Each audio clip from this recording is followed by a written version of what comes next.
The floating library.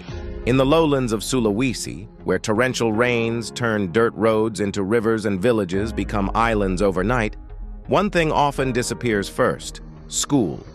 Children stay home, books stay shut, dreams stay small, but one woman refused to let rising waters drown young minds: the spark. Noor, a soft-spoken village teacher, grew tired of watching kids miss weeks or even months of class because of flooding.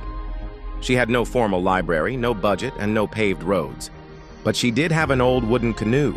She named it Parahu Ilmu, the boat of knowledge, and transformed it into a floating library, stocking it with plastic-wrapped books, colorful comics, and battered encyclopedias donated by friends. The journey. Each morning, rain or shine, Noor paddles down flooded paths and winding creeks, her boat stacked with stories. As she nears each village, children run barefoot to the banks, waving and cheering. The moment she docks, the canoe becomes a classroom. Books are passed hand to hand like treasures.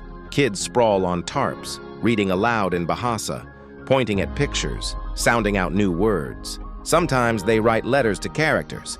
Sometimes they just hold the books close because it's the only one they've ever had. The impact.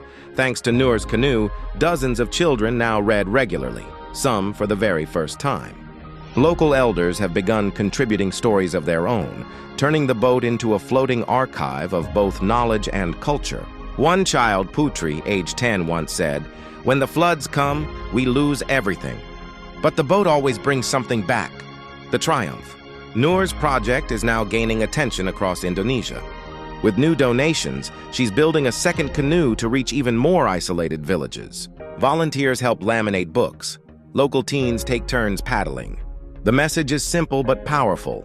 Even if the roads vanish, Noor says, education should still arrive. Where the road ends, the heart can paddle farther.